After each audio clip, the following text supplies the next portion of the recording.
Aujourd'hui au programme, un nouveau venu va faire son entrée en France, Lancia annonce également son grand retour en France et la plus grosse sortie d'échappement du monde. Rien que ça. Bienvenue à tous sur la chaîne Octane. Retrouvez une nouvelle vidéo tous les jours résumant l'actu automobile. Alors n'oubliez pas de vous abonner pour ne rien louper. Voici venu le temps, non pas des cathédrales, mais d'un nouveau venu dans l'arène automobile. Il s'agit de Xpeng, une jeune marque chinoise qui, depuis 2014, secoue le cocotier. Après avoir fait son show au Danemark, en Norvège, aux Pays-Bas et en Suède, voilà qu'il débarque en Allemagne, au Royaume-Uni et chez nous, en France, l'année prochaine. Et qu'est-ce qu'ils nous sortent, ces petits génies ? Eh bien, une berline baptisée P7 qui s'étale sur près de 4,88 m et un SUV, le G9, qui ne fait pas dans la dentelle non plus avec 4,89 m. Le G9, en à peine 20 minutes, remplit sa panse d'énergie grâce à sa charge rapide à 300 kW et avec sa batterie de 98 kWh, il vous promet de belles balades sur 570 km sans sourciller. Le G9, avec ses 551 chevaux dans sa version la plus pimpante, vous colle au siège et vous balance un 0 à 100 en moins de 4 secondes. La berline, quant à elle, avec ses 527 chevaux, s'en sort tout de même très bien avec 4 secondes 1.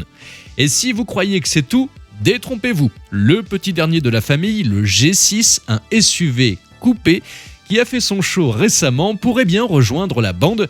Logique, me direz-vous, quand on connaît l'appétit féroce de nos contrées pour ce genre de bolide, reste plus qu'à savoir le prix.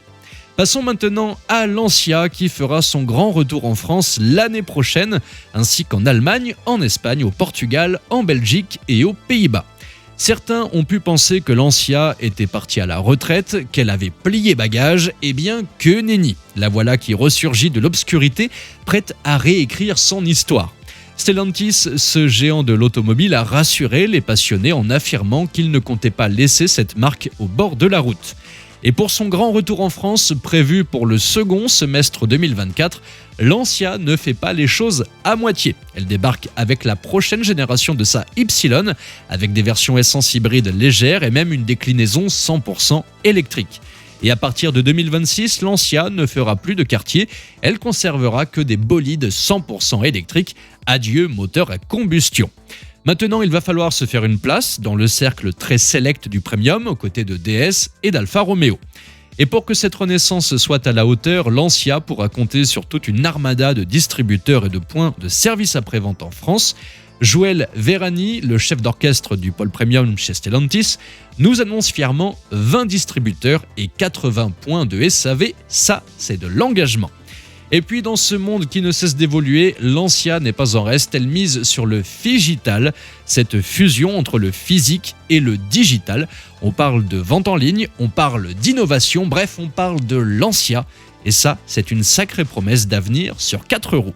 Pour finir, si vous aimez toujours jouer à celui qui a le plus gros, rangez vos égos et tout le reste, car voici sans doute la sortie d'échappement la plus grosse du monde installée sur cette pauvre Mitsubishi Colt qui n'avait sans doute rien demandé.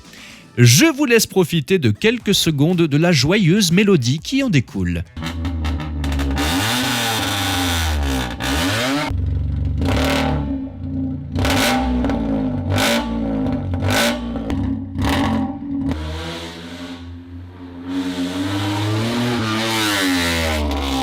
Par contre, suis-je le seul à trouver comme une petite ressemblance avec Belmondo ? Dites-moi ce que vous en pensez et selon vous, Xpeng peut-il se faire une place confortable en France ? Et croyez-vous à un retour fracassant de Lancia ? Dites-moi ça dans les commentaires. Merci à tous d'avoir suivi cette nouvelle vidéo. N'hésitez pas à vous abonner, à activer la cloche des notifications pour être sûr de ne rien louper, liker, partager et vous pouvez également venir nous rejoindre sur notre compte TikTok. Ciao !